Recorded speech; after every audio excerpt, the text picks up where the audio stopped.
de empotramiento de este pilar será muy distinto al de esta misma estructura si la viga es así. ¿Estáis de acuerdo? Este nudo de aquí con esta gran viga se asimila más a un empotramiento perfecto que este nudo de aquí, porque la rigidez de estos elementos que atracan al pilar no permite ese grado de empotramiento tan grande. Por tanto, cuando yo analizo pilares del edificio, lo primero que tengo que ver es el grado de empotramiento de los pilares con el resto de la estructura, con las vigas. Y así como la norma anterior lo que miraba era el grado de empotramiento, la norma existente ahora, el código técnico, habla de coeficientes de distribución, que es como la inversa, pero al final acaba considerando cuánto es de rígido este nudo para saber si este pilar y este pilar pandean más o menos. ¿Vale? Entonces, en función de lo que llama coeficientes de distribución, de estos nudos, de estos, de cada uno de ellos, obtendremos una beta. Para este tramo de pilar obtengo el coeficiente de distribución aquí, que le llama nu sub 1, por ejemplo, o nu sub 2.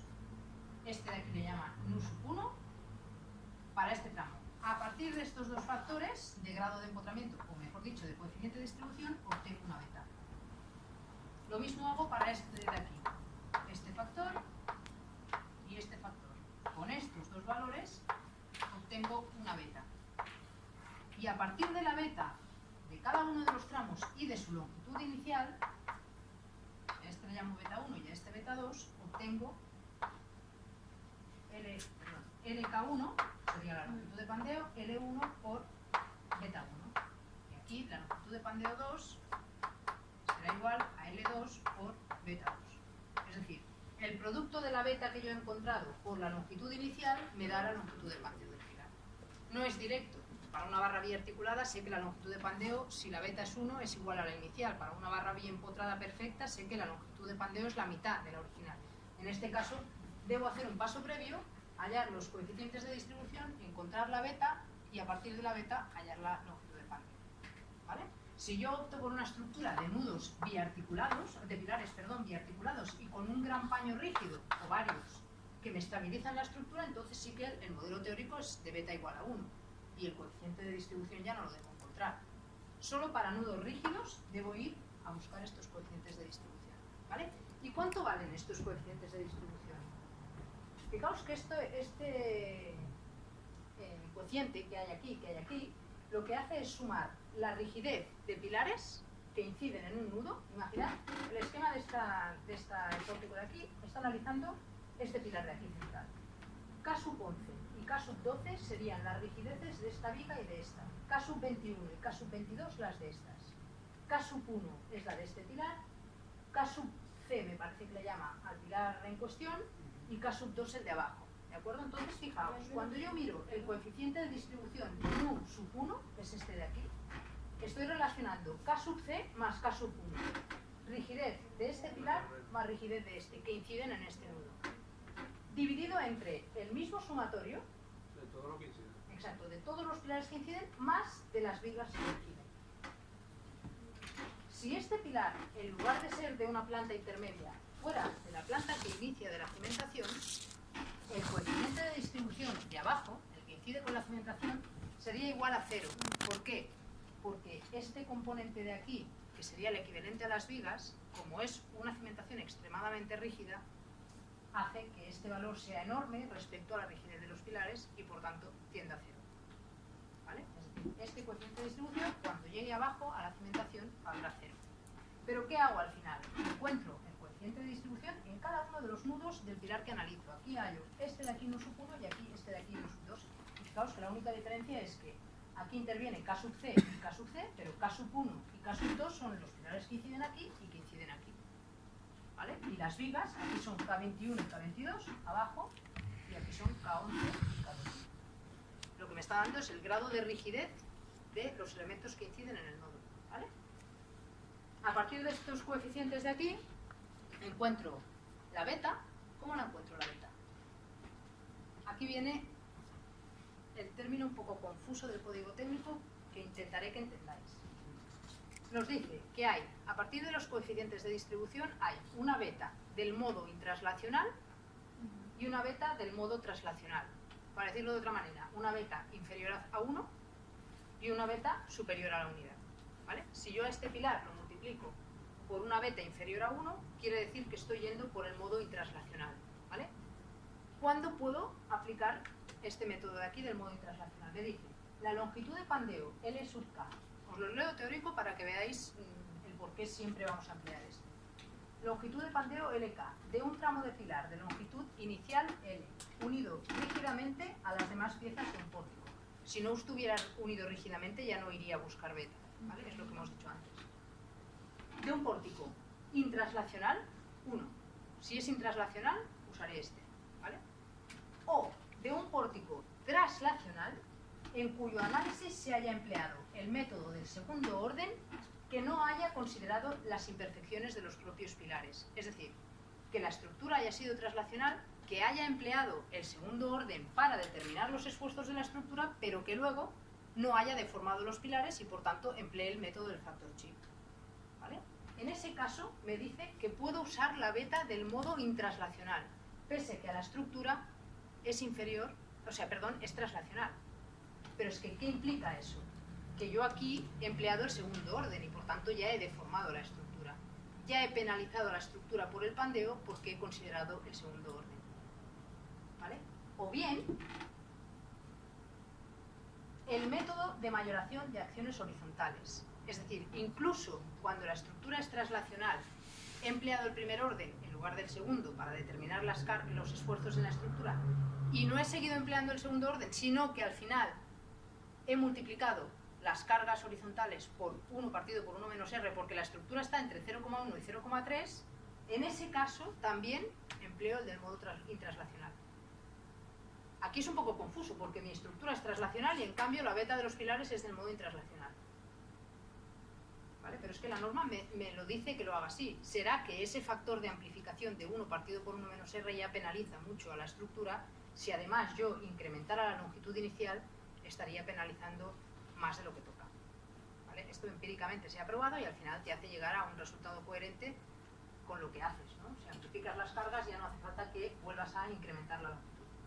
Y luego te dice, ¿cuándo emplearás esta de aquí? La longitud de pandeo de un tramo de pilar unido rígidamente a las demás piezas de un pórtico translacional en cuyo análisis no se haya contemplado los efectos de segundo orden. ¿Cuándo? Si para todos los casos anteriores... Cuando es menor de 0. No, porque cuando es menor de 0,1 o bien empleo el segundo orden o bien amplifico cargas. Estoy aquí. Esta fórmula, con el planteamiento que hace el código técnico, nunca la vamos a emplear.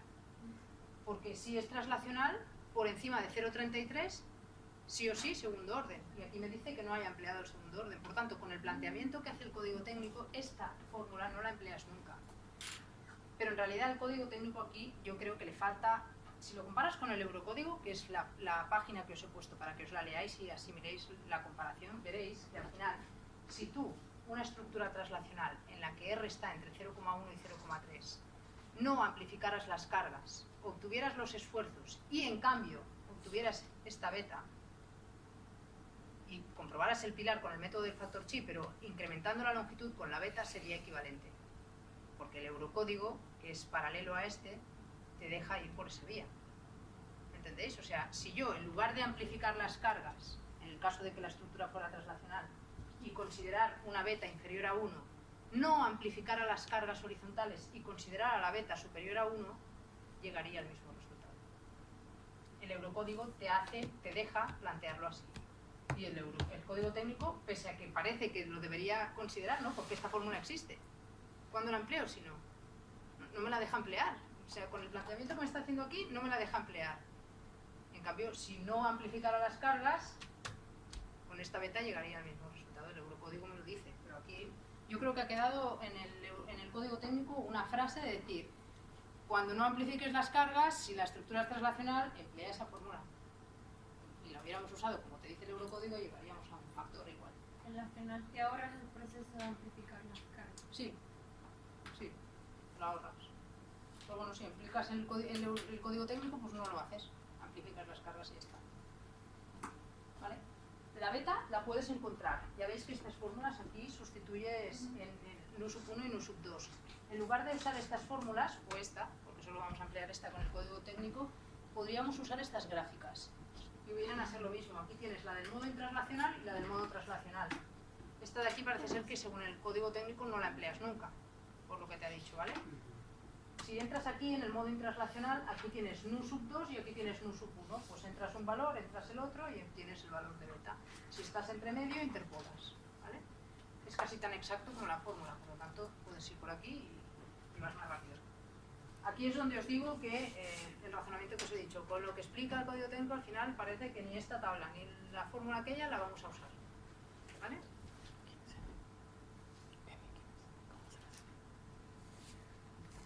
Voy un poco más allá, sobre todo para las personas que han estudiado aquí. Creo que esto en la carrera no se hace, es algo que a veces lo tenemos, axiles variables en pilares, ¿vale?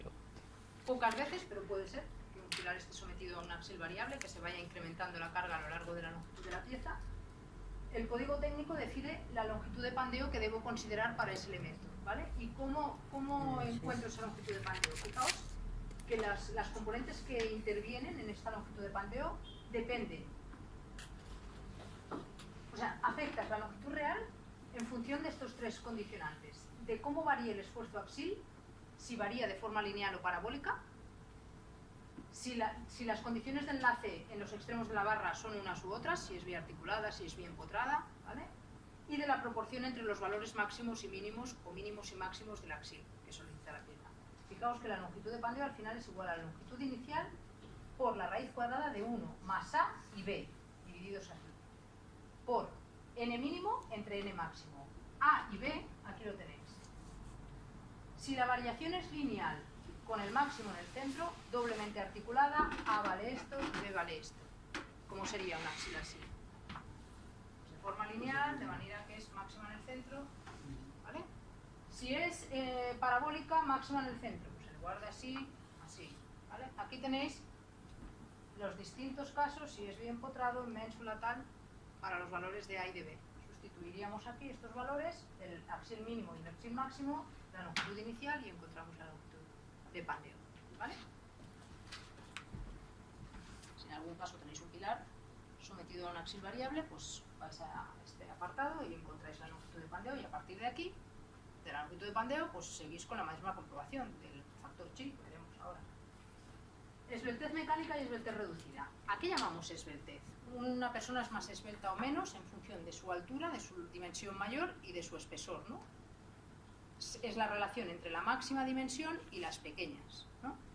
Cuando hablamos de estructuras, la norma anterior hablaba de esbeltez mecánica, que era la relación entre la longitud de pandeo y el radio de giro, en las direcciones que tuviera la pieza, tanto radios de giros como tuviera. El código técnico, en lugar de hablar de la esbeltez mecánica, habla de la esbeltez reducida. Están relacionadas. Aquí os las relaciono a nivel de formulación para que veáis que tienen relación, ¿vale? Porque al final es el pandeo lo que están considerando. Están considerando el pandeo en función de precisamente la esbeltez que tenga el elemento, que afecta más o menos. La esbeltez reducida, ¿qué vale? La raíz de A por FI, recordad que es la única vez que no penalizamos al material, no es FID, dividido por la carga crítica. La carga crítica es la carga crítica de Euler, que vuelve a ser pi al cuadrado por el módulo de Young, por la inercia en el plano que consideramos, y dividido por la longitud de pandeo al cuadrado.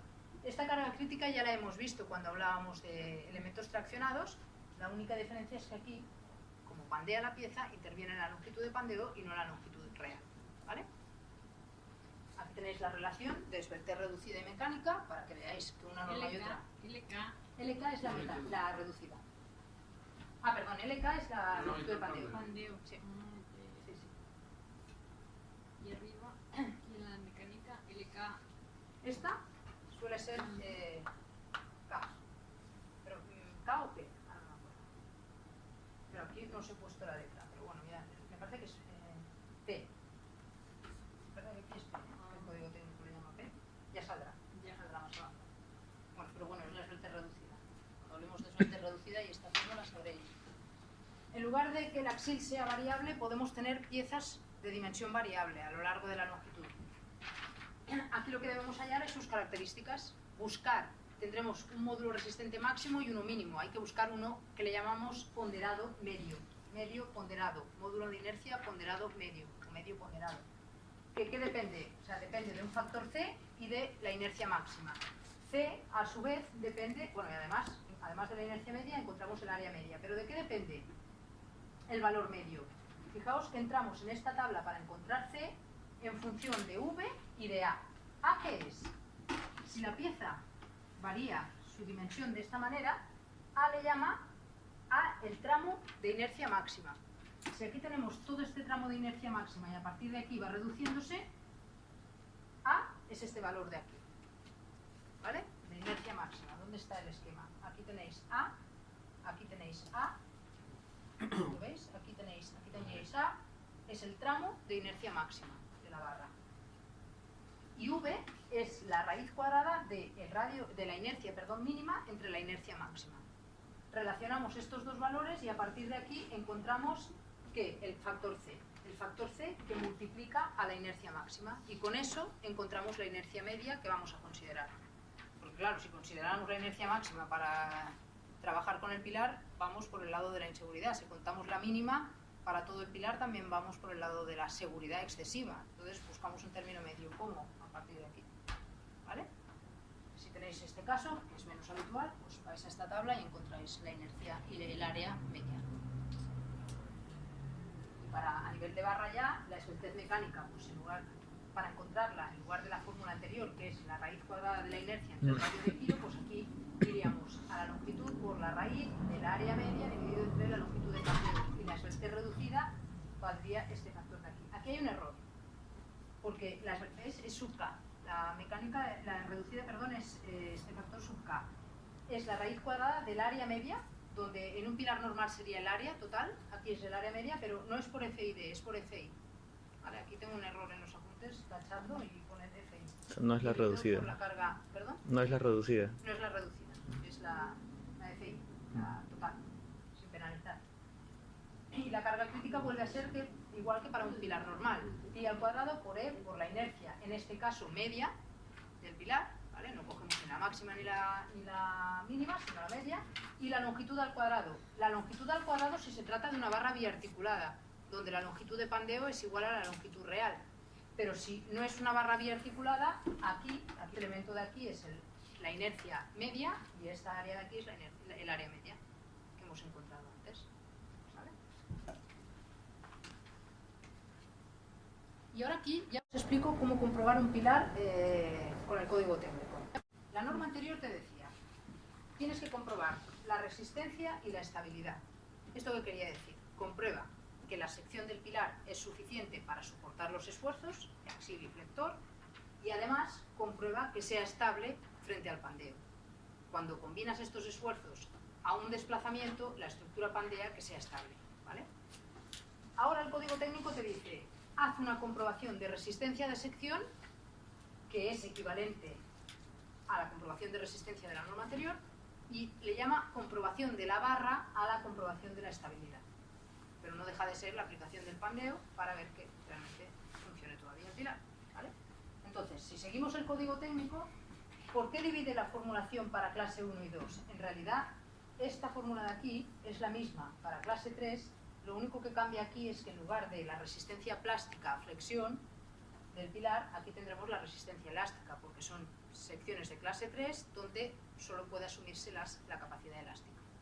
Y cuando sean de clase 4, aquí tendremos la capacidad de flexión de la sección eficaz, ¿vale?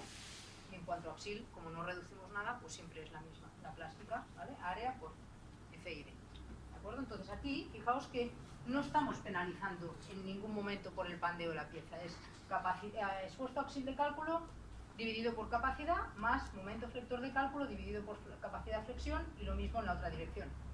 Es la misma comprobación que en un pilar traccionado, ¿vale? Sometido a un axil y a un momento. Cuando miro la estabilidad o la comprobación de la barra, aquí tenéis para la sección 3 y para la sección 4 los factores que cambian. Cuando miro la resistencia de la barra, fijaos que ahora me hace hacer dos comprobaciones. Aquí os explica que la capacidad axil se penaliza por lo que os he dicho antes. Fijaos que nos dice que ahora la capacidad del perfil sometido a compresión debido a la flexión, debido al momento adicional que aparece por el pandeo, es igual a A por FID penalizado por un factor chi, que hemos seguido repitiendo 1000 veces en las comprobaciones que podemos hacer, que vale menos que 1. Lo que está diciendo es que si el área es 100 y el límite elástico es 275, pues ese producto lo voy a multiplicar por 0,8 y voy a decir que el pilar aguanta menos, que sería equivalente a decir que el esfuerzo es mayor. ¿Vale? Entonces, ¿qué comprobaciones haré para saber si el pilar funciona considerando el pandeo? Me dice que para toda pieza, para cualquier pieza, en la dirección Y, ¿vale? Aunque no lo diga aquí, es el pandeo en la dirección Y. ¿Por qué? Porque fijaos que el componente axil está penalizado su capacidad por el factor chi en Y. ¿Vale? Aquí estoy considerando chi en la dirección Y. El factor de momento flector, ¿qué tiene? Más K sub I, que es un factor que depende, ahora lo veréis en las tablas que usemos, depende de cómo se haya fabricado el material, el perfil. Si por ejemplo es un perfil laminado, esta K valdrá menos que si es un perfil armado. ¿Por qué? Porque el código técnico tiene en cuenta que un perfil armado, cuando se fabrica, sufre más. A la hora de soldarlo, esa manera de trabajar el perfil lo que hace es que sea una sección más susceptible de pandear. Porque en su propio proceso de fabricación ha sufrido más. En realidad es eso. O sea, puede tener más imperfecciones un perfil que haya sido soldado en taller que uno que sale de un tren de laminación donde se vierte el material y sale de un tren de laminado y se corta. O sea, ahí no hay ningún sufrimiento más que el verter y salir y enfriar, ¿no? Sí que hay tensiones diferenciales porque se enfría antes una pieza que otra, pero es que el perfil armado sufre lo mismo y aparte se suelda. Por lo tanto, ahí ese soldado ya tiene una afectación mayor. Pues esta K tiene en cuenta parte de ese proceso. Penaliza en función de la clase de sección que tenemos. C sub M son unos factores que afectan a los dos momentos flectores en las dos direcciones y que dependen de las distribuciones de momentos flectores de la pieza. No será igual el valor de C si el momento flector es así o si es así. Hay unas tablas, que las veremos, donde C tiene un valor en función de si se distribuye así el momento flector o si se distribuye así. Aquí el código técnico vuelve a hacer un error, y lo veremos aquí y lo veremos cuando hablemos de flexión. Creo que las tablas que nos da para el factor C están equivocadas, porque cuando habla de pilares nos da diagramas muy poco parecidos a los que obtenemos con pilares, o sea, cuando están cargados en vertical, y cuando hablemos de vigas y miremos el factor C para el pandeo lateral, veréis que nos da esquemas de flectores como si fueran pilares y no vigas, cargadas perpendicularmente. Yo creo que las tablas están equivocadas, y si vamos a otras normas, las tablas son muy diferentes. Por lo tanto, creo que ahí el código técnico tiene un error, pero bueno, tampoco son factores que si los consideras mal afecten tanto, por lo tanto el error es, por suerte, no muy grande. Vale, fijaos, el componente del momento. Aquí que tenemos capacidad flexión, módulo resistente por FID, penalizado por este factor, que solo lo aplicaríamos si el pilar fuera susceptible de pandeo por torsión. Un pilar normalmente sometido a viento y a cargas verticales no torsiona nunca, con las secciones que tenemos. Un perfil laminado no va a torsionar. Entonces, este factor normalmente vale 1, ¿vale? Porque no va a torsionar el pilar. Y este factor de aquí, E sub n por END, solamente lo aplicaríamos en secciones de clase 4, donde hay una excentricidad respecto a la sección inicial y respecto a la sección reducida. Pero como en la inmensa mayoría, por no decir en todos los pilares que vamos a dimensionar, nunca vamos a trabajar con secciones de clase 4, de este componente nos olvidamos, porque esta excentricidad es 0. No hay excentricidad porque la sección no es de clase 4, ¿vale? Por tanto, esta parte de aquí y esta parte de aquí equivalente nos olvidamos. Y te quedas al final con C por MI, ED, que es el momento de cálculo, dividido por su capacidad, y multiplicado por K sub I, cuando analizo la sección en la dirección I. Fijaos que en la dirección Z vuelve a aparecer un K sub Z, un C sub M, pero además aparece una alfa que vale 0, algo, menos que 1. Por lo tanto, al final estamos penalizando a Z menos que a la dirección I. Es como la comprobación a pandeo en la dirección I, porque la Z la penaliza menos. ¿Ves? O sea, es como considerar dirección I y dirección Z. En la dirección I penalizo el axil, luego cuando veáis la siguiente fórmula penalizaré con el factor chi sub Z, que es este, y la alfa ahora pasa a estar en el componente I, ¿lo veis? Como alfa es menor a 1, penaliza menos la flexión en la dirección I.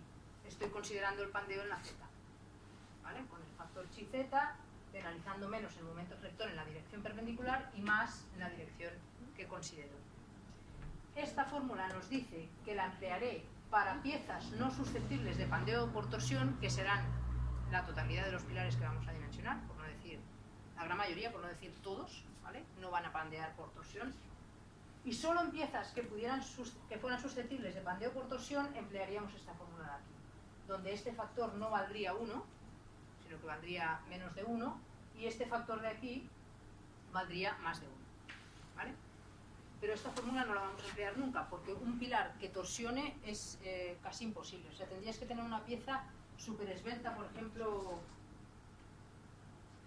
Es que me cuesta hasta de que se me ocurra que pueda torsionar un... O sea, si yo un pilar que es así, o así, le aplico una carga vertical y una respuesta horizontal, no va a torsionar. Es que no... Si algún día se me ocurre una pieza, siempre intento darle vueltas a ver si hay alguna sección que fuera susceptible con esas cargas de torsionar, pero es que no se me ocurre. No he encontrado nunca en la vida, pero es que diseños de pilares distintos a estos no solemos hacer. Y estos pilares con esos esfuerzos no torsionan. Si alguna vez me acuerdo de alguno, os lo diré. Pensaré a ver si, no sé, es una sección que no sea simétrica, a lo mejor, donde el momento... A lo mejor una pieza que no estuviera reilustrada en el centro, donde la carga horizontal la permitiera torsionar, que no es lo habitual. O sea, que la tuvieras no sé, ya pensaré, pero yo normalmente siempre aplico esta fórmula de aquí, porque torsión no tengo en el pilar, ¿vale? Tengo flexión en una dirección, en otra y axial, ¿vale?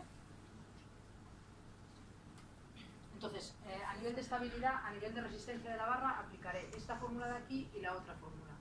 Si queréis, no sé qué hora es, lo podemos hacer ya en un ejemplo de cálculo de pilar, ¿vale? Para no seguir con la teoría, que es un poco pesada, entrar en las tablas y demás, prefiero entrar ya con un ejemplo.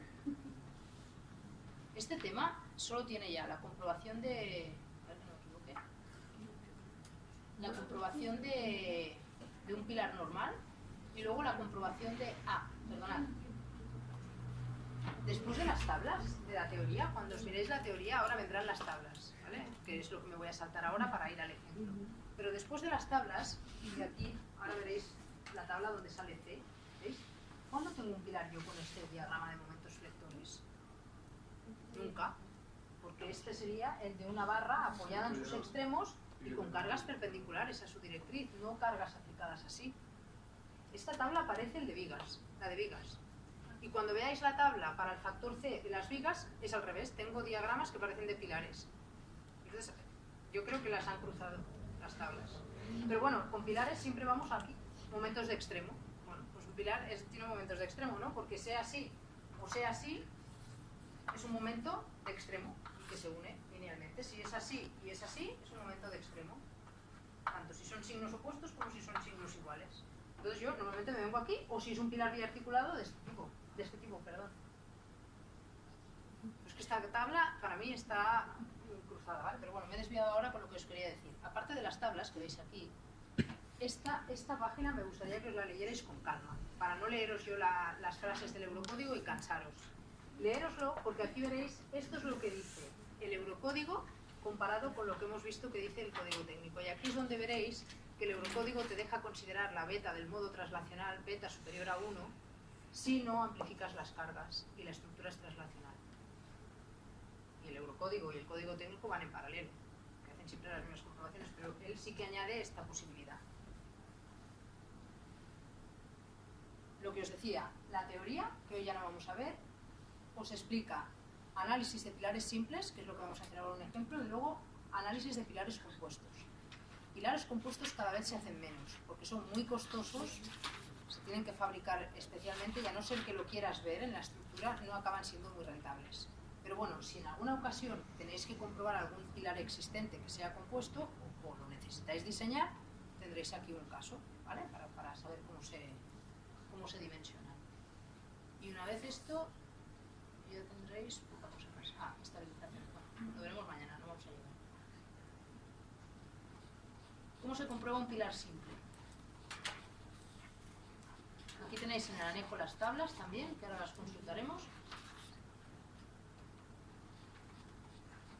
Yo, cuando llegue hasta ahora, pararía. Soy muy sincera, ¿eh? Porque yo ahora que es el momento de más agotamiento, teneros que explicar el pilar, Ostras, ahora toca, podría ser el inicio, ¿no? Porque es cuando ya estamos, tanto vosotros como yo, que ya no tenemos ni ganas de... Pero bueno, yo opino igual. Sí, ¿verdad? ¿Queréis que lo dejemos y lo hacemos mañana? Sí, ¿Sí? porque es mucha Hay muchas información. queráis. No creo que lo veamos. De paso que lo leemos. Mejor Así lo lo leemos. exacto, lo leemos. Así lo leemos mañana. previamente. Simplemente os lo anuncio, ¿vale? Para no entrar en el detalle. Vale. Vamos a comprobar Gracias, de esta David. estructura. Vamos a comprobar de esta estructura este pilar. Y nos dice, el enunciado nos dice que comprobemos el pilar de planta baja número 2. ¿Qué tiene de singular este pilar? Que tiene una... Claro, fijaos en este plano y fijaos en este. La longitud de pandeo de este pilar en esta dirección parte de una dimensión así, porque el nudo arriostrado está aquí arriba y el otro nudo arriostrado está aquí. En cambio, cuando analizo esta dirección, la planta baja de este pilar tiene esta altura, ¿vale? Por lo tanto, cambia mucho este plano y ese plano. Podemos encontrarnos con este caso. Este sería el caso de una estructura con una sola planta donde la fachada pasa a tener un arriostramiento central. ¿Vale? Pues bueno, el pilar en este plano lo analizo teniendo en cuenta esta dimensión y en este teniendo en cuenta esta. Una doble altura. Claro, con la altura total y además bien orientado en ese plano y mal orientado en este plano, porque la capacidad no es igual en esta dirección que en esta. Por suerte está bien orientado, porque si con esta longitud lo giráramos no sería muy coherente. Necesito más inercia en el plano donde la esbeltez es mayor. ¿Vale? Entonces vamos a comprobar este pilar con estos condicionantes y con estas cargas y este acero pues planteado aquí. ¿Vale? Y lo que vais a ver es que aplicaremos numéricamente pues, las fórmulas que hemos ido viendo. Comprobaremos que la resistencia de la sección es suficiente y luego que penalizando por el pandeo la capacidad también sea suficiente. Una pregunta, aquí no sé si ven o estudian el concepto de columna corta. ¿Con una corta a qué se refiere? En el que uno arriostra de esa manera. ¿Perdón? ¿A qué una? Cuando uno arriostra de la manera como está hecho el Sí. ejercicio, en lugares donde hay mucho sismo, vea como que la columna empieza, se redujo la sección por tener el arrastramiento muy alto. Que si tenía una columna de una longitud, como poner un arrastramiento entre dos columnas, ¿Sí? el soporte que tenía se redujo a la Claro, mitad. se redujo a la mitad por coartar el pandeo en esa dirección. Claro, es que tú Eso piensas sí. que en la dirección mala, dijéramos, por decirlo de manera grosera, o sea, en la dirección desfavorable del pilar, donde la inercia es menor, si la longitud es de 11 metros o de 9 metros, no sé cuánto menos, de 7 metros, la carga seguro que va a penalizarse mucho por el pandeo del elemento, por la esbeltez, por la deformación. Si lo tengo bien orientado, por lo menos tengo ahí una inercia importante. Entonces, a veces, optar por mecanismos de este tipo hace que reduzcas mucho la dimensión del soporte. Por eso es bueno pararse a pensar y plantear, o sea, todo vuelve a llevar al final a lo mismo. Es mejor pararse, diseñar, pensar, tengo esta altura, pero en otra dirección necesito coartarlo porque si no se me va a ir la dimensión. O sea, esos razonamientos los haces previamente, o si no los haces durante el proceso de dimensionado, porque a lo mejor llegas a una dimensión y dices, ostras, se me va tremendamente este pilar, no cabe, no puede ser, no puedo proponer. ¿Y si lo arriostro nada? ¿O si lo giro? A veces partimos de un pilar mal orientado. A mí me ha pasado 1000 veces. Oriento el pilar. O sea, si las luces son muy diferentes, se me va la inercia, ya te lleva, valga la redundancia, la inercia ya te hace que lo orientes bien. Pero si las luces son similares, a lo mejor no caes en que el viento es mayor en una dirección, ¿sabes? O sea, puedes tener menos número de pilares en una dirección que en otras, con lo que al final el viento va a penalizar más una dirección que la otra. Ese razonamiento a lo mejor durante el proceso de cálculo y dimensionado lo vas cambiando. Pues si lo giro y si lo articulo, porque si lo que me está penalizando al pilar es el momento flector, pues a lo mejor ese pilar no tiene que asumir flector. Ya lo canalizaré por otros... No quiere decir que no vaya a ser estable la estructura por articular un pilar, pero a lo mejor ese en concreto que tiene una carga muy grande, lo tengo que articular. Pues mecanismos de este tipo, como añadir un arriostramiento intermedio, como decías tú, o articularlo, hacen que al final tengas la dimensión que más o menos se ve coherente. ¿Vale? Por eso estamos ahí nosotros para que no solo los números manden, sino también el que